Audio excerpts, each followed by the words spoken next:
Maintenant, on va passer à une présentation concernant l'insuline Toujeo au service de nos patients diabétiques qui va être présentée par notre cher professeur Hind Eraqi. Et je crois que je n'ai pas à faire une présentation pour professeur Hind, tellement ses efforts sont connus par tous. Donc, je cède la parole à notre cher maître. Salam alaikum. Merci beaucoup et je suis ravie que les endocrinologues puissent commencer relativement à l'heure et qu'on puisse être aussi nombreux le 3e jour du congrès. On va donc parler d'une insuline que vous connaissez tous, que vous manipulez tous et pas que d'elle d'ailleurs.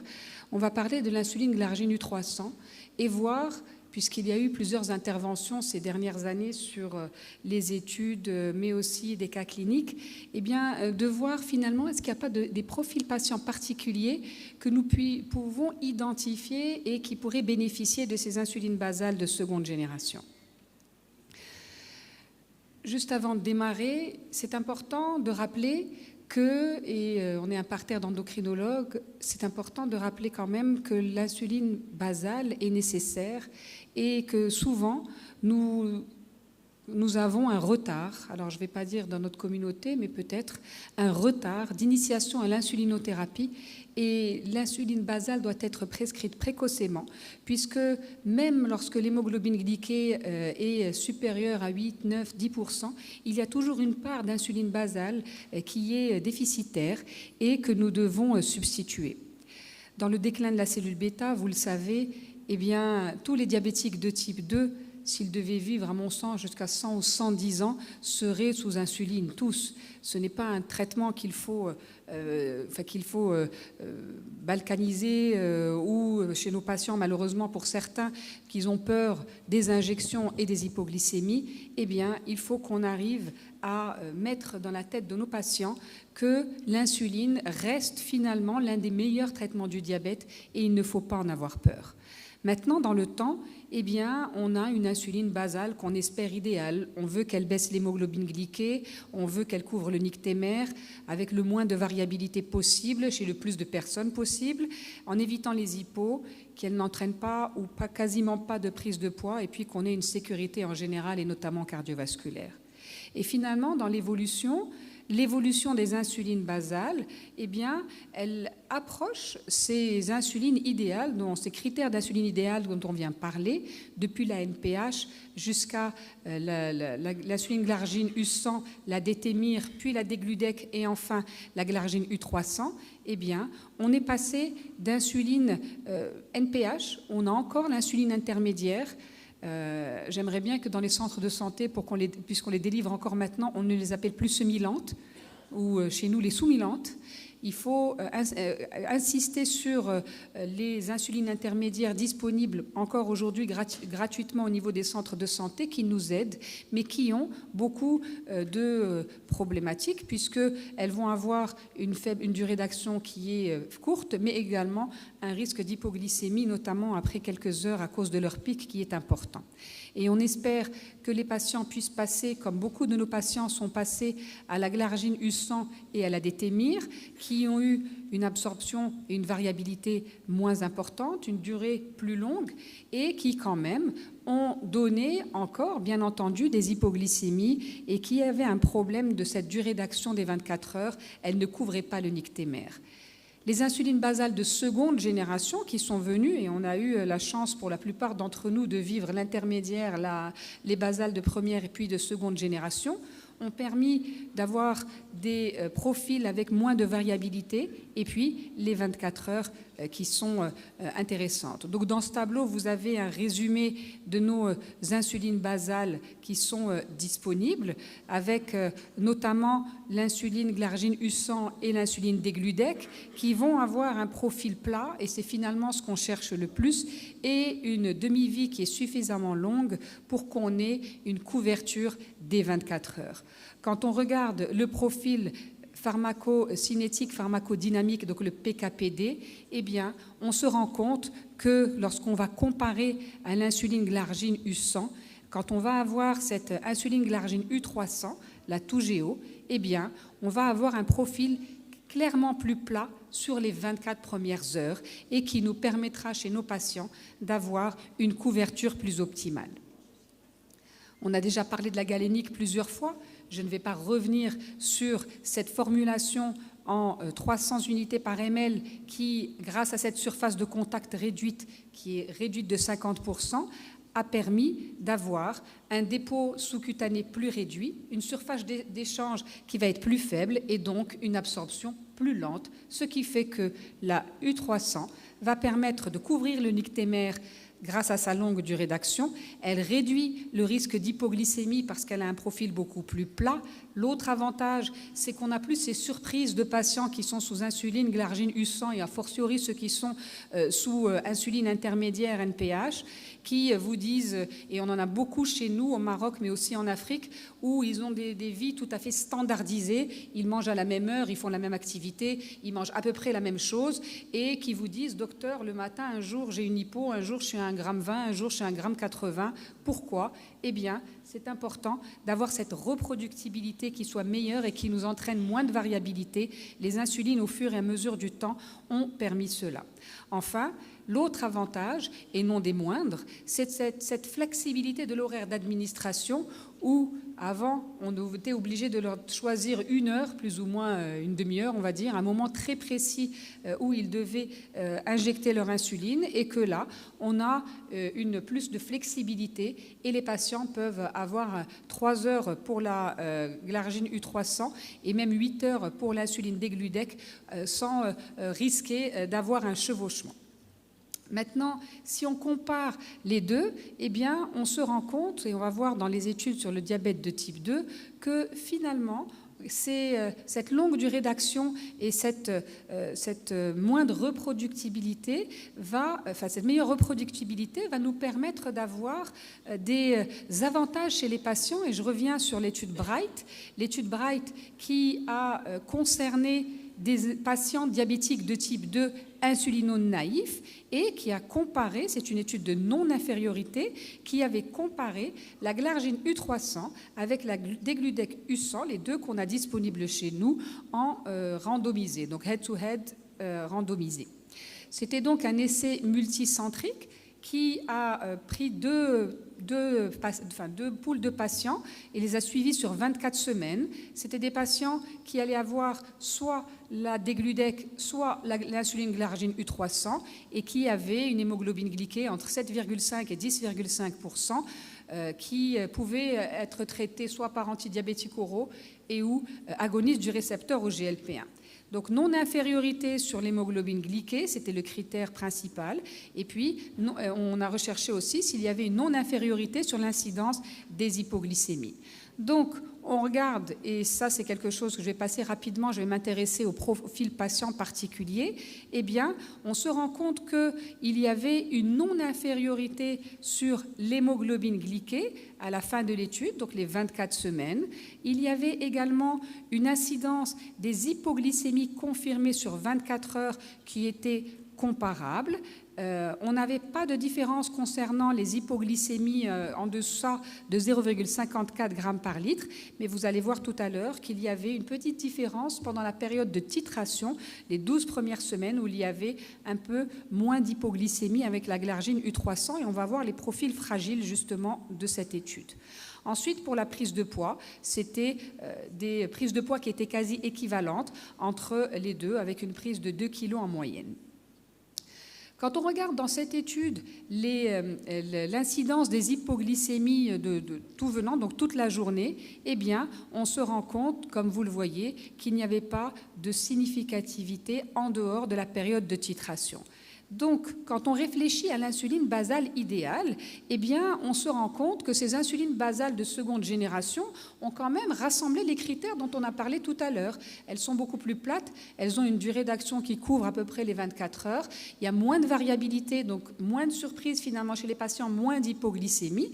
Et puis, on va regarder maintenant les profils patients fragiles. Est-ce que puisque dans cette étude, il y avait tous les profils patients. Est-ce que lorsqu'on va focuser sur ceux-là qui nous posent souci, notamment les insuffisants rénaux et les sujets âgés, on va avoir un avantage dans cette étude Bright, et on va également discuter en conclusion de l'accessibilité, puisque en Afrique comme ici, on doit faire attention à la poche de nos patients et on est toujours ravis d'avoir des produits qui soient beaucoup plus accessibles, moins chers pour nos patients. Je commence par les patients insuffisants rénaux. Eh bien, on sait qu'ils sont beaucoup plus vulnérables parce qu'ils vont avoir des altérations au niveau de la fonction rénale qui va impacter le métabolisme de l'insuline et la gestion de la glycémie. Et on sait que ce sont des patients qui vont avoir plus de vulnérabilité justement par rapport à ces fluctuations. Du coup, on doit faire une surveillance accrue. Alors nous, on a encore la plupart de nos patients qui sont sous autosurveillance glycémique avec des glycémies capillaires.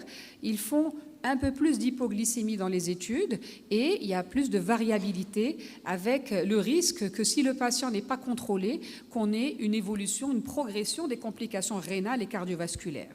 Et bien entendu, vous le savez, plus le débit de filtration glomérulaire va baisser en dessous de 30, a fortiori en dessous de 20, eh bien, on aura moins de possibilités, d'options thérapeutiques pour contrôler la glycémie des patients. Donc, l'avantage de ces insulines basales de seconde génération, c'est qu'on peut avoir un ajustement plus précis des doses, justement grâce à cette flexibilité et cette courbe plate qu'on a vue tout à l'heure, avec moins de modifications des doses. Mais on a aussi moins de risque d'accumulation dans le corps chez ces patients avec le métabolisme spécifique. Donc ici, je vous ai remis le design de l'étude Bright, qui ici rassemblait, comme vous le voyez, des diabétiques de type 2 qui étaient insulino-naïfs et qui sont passés en deux bras, soit glargine U300 et soit insuline degludec U100. Quand on regarde la distribution de l'insuffisance rénale de chez ces patients, eh bien, vous voyez que c'est assez représentatif finalement. On avait quasiment la moitié des patients qui avaient un débit de filtration glomérulaire supérieur à 90. On avait un peu moins qui étaient entre 60 et 90 et moins de 10% qui étaient avec une insuffisance rénale sans préciser laquelle. Donc, quand on regarde ici les différences, vous allez voir que les patients étaient des patients standards avec un âge moyen autour de 56, 60 ans et jusqu'à 68 ans. Plus le débit de filtration glomérulaire baissait, plus les patients étaient âgés dans les deux bras. C'était des patients qui sont peut-être un peu différents des nôtres, les Marocains, les Africains, où on n'a pas besoin, entre guillemets, d'avoir une obésité pour développer un diabète type 2. On a beaucoup, et peut-être même la moitié de nos patients diabétiques, qui n'ont ni surpoids ni obésité et qui pourtant développent un type 2. Donc habituellement, dans nos études, on a des BMI qui sont plutôt des BMI de surpoids. La durée du diabète moyenne est classique, avant la mise en place de l'insuline, mais je vais dire est classique avec l'inertie thérapeutique, donc au-delà de 9 ans, et des patients qui avaient, comme vous le voyez, des distributions de débit de filtration glomérulaire qui étaient différentes. Alors on regarde maintenant, on va séparer les trois groupes en fonction des DFG et on va voir que ceux qui ont une fonction rénale tout à fait normale au-delà de 90, in fine, on ne retrouve pas de différence dans la baisse de l'hémoglobine glyquée, mais plus on va baisser, on va dégrader la fonction rénale, plus on a cette diminution de l'hémoglobine glyquée qui serait un peu plus importante avec l'insuline glargine U300. La même chose, et c'est tout à fait concordant, lorsqu'on va analyser les glycémies capillaires, on a le même genre de résultats avec une fonction rénale avancée, une diminution plus importante des glycémies capillaires. Et ici, vous voyez que finalement, il y a une non-infériorité pour les hypoglycémies, à part notamment pour les patients qui avaient une DFG supérieure à 90 qui semblait un peu en faveur de la glargine U300, mais pour tout le reste, on avait cette non-infériorité. Quand on regarde les hypoglycémies nocturnes, et ceci c'était sur dans l'étude pour les patients qui avaient moins de 0,7 g par litre, eh bien, comme vous le voyez ici, il y avait aussi une tendance pour les patients qui avaient moins d'hypoglycémie, notamment avec la DFG qui restait tout à fait normale au-delà de 90, et pour le reste, reste, c'était non significatif. Enfin, lorsqu'on regarde l'amélioration de l'hémoglobine glyquée, eh bien, on a pu avoir cette non-infériorité avec, ici encore, un point pour les patients qui avaient une DFG supérieure à 90, qui semblerait avoir un peu plus de faveur pour la glargine U300. Maintenant, il faut mettre quand même il faut mettre un holà par rapport aux interprétations. Il est clair que l'étude a cherché s'il y avait une incidence qui était comparable des hypoglycémies pour les deux. On a dans les résultats un taux d'hypoglycémie qui était comparable pour les deux à la fin de l'étude, avec peut-être un petit peu moins pendant la période de titration. Et puis, il semblerait qu'il y avait un peu plus de réduction d'hémoglobine glyquée, mais comme vous le savez, on a eu également d'autres études qui n'ont pas conforté ceci, donc il faudrait encore plus d'études pour les comparer et pour voir si dans cette population vulnérable, on a réellement cet avantage. La deuxième population, c'est ces patients fragiles, avec un âge supérieur même à 60 ans ou plus, ou les patients qui ont 75 ans.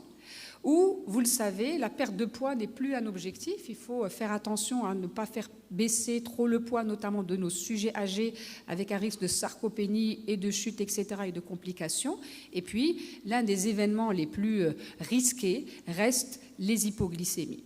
Alors que, quand on a un sujet âgé, on va avoir beaucoup de circonstances de passage à l'insuline, que ce soit des circonstances temporaires ou des circonstances définitives. Et on a deux, finalement, types d'indications. On a les affections aiguës intercurrentes, on a les complications métaboliques aiguës, on a également les patients classiquement qui sont non contrôlés sous traitement antidiabétique oraux et agonistes du récepteur au GLP-1. Et enfin, on a aussi les traitements qui peuvent être contre-indiqués par la fonction rénale, la fonction cardiaque, la fonction hépatique. Donc ça, je vais appeler ça les indications diabétologiques de la mise en place de l'insuline. Et puis, on a les indications gérontologiques. Lorsque les patients ne peuvent pas avoir une alimentation orale ou impossible, des patients qui ont des problèmes soit cognitifs, soit neuropsychiques, notamment de démence, ceux qui vont avoir des troubles avec une alimentation orale irrégulière et la dénutrition, où là, on peut avoir des indications gérontologiques. Ce qui est important là aussi, c'est de regarder les recommandations. Et vous voyez que l'ADA, mais depuis un moment, a préconisé que les patients puissent avoir une mise en place de l'insuline basale, notamment le matin à la place du soir. Donc on ne parle plus depuis plusieurs années d'insuline bedtime, mais d'insuline basale, vu qu'on a cette possibilité de passer au matin pour les injections. Et du coup, pour qu'on puisse réellement avoir la couverture nocturne avec la néoglucogénèse hépatique qui existe encore chez le sujet âgé, ce sont principalement les insulines basales de seconde génération qui vont être très adaptées. Et dans ce consensus pour les sujets âgés qui date de 2021 maintenant, par rapport à la fragilité des patients diabétiques, eh bien, comme vous le voyez, les deux insulines basales de seconde génération sont celles qui vont être préconisées. Alors maintenant, dans cette étude Bright, on a aussi identifié les patients qui avaient un âge supérieur à 70 ans pour voir est-ce qu'il y avait une diminution différente de l'hémoglobine glyquée, est-ce qu'il y avait une meilleure réduction, c'était une non-infériorité, et également le risque d'hypoglycémie. Alors, vous voyez ici, pareil que pour le sujet insuffisant rénal de la même étude, lorsqu'on regarde les patients, eh bien, on va avoir, chez les sujets qui ont moins de 65 ans, qui sont ici, eh bien, il n'y a pas de différence. Plus on va avancer en âge et plus on va avoir une différence qui commence à pointer du nez chez les patients qui vont avoir plus que 70 ans dans l'étude. Est-ce qu'on va avoir est-ce qu'on va avoir plus d'hypoglycémie? Eh bien, je ne vais pas rentrer dans tous les détails de cette étude, mais rappeler que lorsqu'on va avoir des patients qui dépassent 70 ans, on a tous peur des hypoglycémies, non, on craint tous que nos patients fassent une hypoglycémie quel que soit leur âge, mais l'hypoglycémie est beaucoup plus sévère chez les sujets plus âgés, et du coup, quand on regarde ici les différences, eh bien, on se rend compte compte que le risque d'hypoglycémie chez les sujets diabétiques de type 2 de plus de 70 ans reste similaire pour les deux insulines. Alors, la question de la réduction de l'hémoglobine glyquée reste posée. Vous avez vu que quand on a mis les sous-groupes, il y avait une différence qui était plus importante chez les patients, notamment qui, soit pendant la période de titration, on avait moins d'hypo, mais on avait aussi une meilleure baisse de l'hémoglobine glyquée chez des profils patients particuliers, les insuffisants rénaux avec une DFG qui était supérieure, les patients qui avaient une DFG supérieure à 90, mais également les sujets âgés qui dépassaient 70 ans, qui posent question et qui, à mon sens, mériteraient d'être encore plus étudiés. Donc les avantages des insulines basales de seconde génération sont des avantages qui sont notables. On va revenir sur ces avantages sur l'hypoglycémie. Eh bien, c'est quelque chose qui est important pour nous aujourd'hui. On a des patients, soit qui font des hypoglycémies à quelle que soit l'heure de la journée, et qui malheureusement vont arrêter leur traitement. Tous les jours, dans tous les hôpitaux du Maroc, mais aussi dans les cabinets privés, on se retrouve avec des patients qui n'ont plus confiance en l'insuline. Pourquoi ? Parce qu'ils ont fait une seule hypoglycémie. Et c'est là où on doit se remettre en question, nous les praticiens. On veut le mieux pour nos patients. On a des insulines qui sont de mieux en mieux au niveau risque d'hypo, au niveau également flexibilité. Mais les patients qui, même lorsqu'ils vont prendre ces traitements, s'ils n'ont pas une éducation thérapeutique, s'ils n'ont pas les messages appropriés pour que, à la maison, lorsqu'ils font l'hypoglycémie, déjà, ils sachent ce qu'ils font. Et aujourd'hui, beaucoup de personnes ont les signes d'hypoglycémie et souvent ne vont pas prendre du sucre, ils vont prendre des dattes, traditionnellement des dattes ou d'autres choses. On a des fausses routes qui peuvent arriver et il faut donc ne pas se dire que ce sont des insulines qui sont tout à fait sécurisées. Quelle que soit l'insuline, le risque d'hypo est là, mais on se doit, nous tous, de pouvoir éduquer les patients pour les hypoglycémies, même si ces insulines ont de nombreux avantages. Autre chose chez le sujet âgé, et je vous encourage à toujours recevoir le sujet âgé et moi, j'aime bien ces enfants parce que le conjoint a souvent le même âge ou pas très loin, pour qu'on puisse là aussi éduquer l'entourage par rapport à l'hypoglycémie afin qu'on ait moins de risques d'arriver aux urgences. Ensuite, l'avantage de ces insulines basales de seconde génération, c'est notamment la flexibilité. Alors, on savait avant que nos patients ne faisaient pas ce qu'on leur disait de toute façon, ils pouvaient oublier ou décaler l'injection. Aujourd'hui, même en décalant, eh bien, ils ne risquent pas de changer ce profil plat d'insuline basale de seconde génération qui est très intéressant. Et la reproductibilité pour tous, là aussi, est importante. Alors, il y a quand même des changements au niveau intra-individuel qu'il faut garder. Maintenant, grâce à ces études, on se rend compte que les sujets âgés et les patients fragiles, les insuffisants rénaux, en plus des autres patients qui n'ont pas ces complications et qui n'ont pas ces caractéristiques, ont de plus en plus de preuves et on n'a plus à être convaincu par rapport à ces insulines. Nous, on attend une seule chose, pour le dire sincèrement, c'est qu'on ait un remboursement de ces insulines basales. Alors, il faut qu'on ait un remboursement parce que l'accessibilité aux soins dans notre contexte est importante. Je pense que ça ne freine pas la prescription, notamment chez les patients diabétiques de type 1 qui investissent plus dans leur traitement. Mais on doit absolument, et on espère qu'on va avoir très bientôt le remboursement des 2 insulines basales de seconde génération pour que les patients puissent avoir cette possibilité, enfin plus de patients. Et je vous remercie. J'espère que vous aurez quelques questions au témoignage.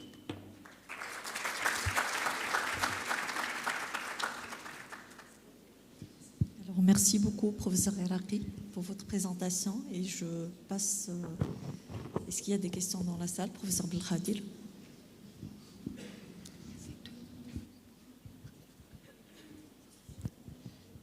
Merci beaucoup, chère Hind, pour cette présentation et cet exposé, comme tu le fais toujours avec élégance et finesse et beauté. Je te remercie beaucoup d'insister sur les avantages de cette insuline. Je voulais ajouter quand même qu'il y a comme je l'ai dit tout à l'heure à Maïmouna, il faut être passionné, c'est-à-dire il faut être communicatif, il faut être convaincu de l'importance de l'insuline pour pouvoir convaincre la personne et sa famille. Et l'insuline, d'accord, oui, bien sûr, pas trop tard, mais aussi parfois pas trop tôt. Parce que certains patients n'ont pas besoin de traitement carrément, ils ont besoin beaucoup plus d'hygiène de vie. Alors, nous avons l'avantage au Maroc, il faut le rappeler, que nous disposons de beaucoup d'insuline.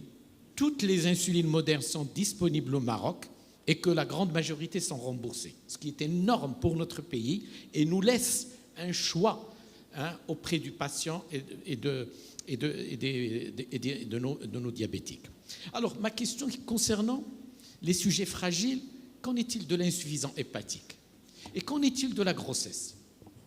Alors c'est pareil par rapport à l'insuffisance hépatique, le risque d'hypoglycémie aussi est là, notamment à cause de la néoglucogénèse hépatique qui ne fonctionne plus comme avant. Donc ils ont un sur-risque d'hypoglycémie.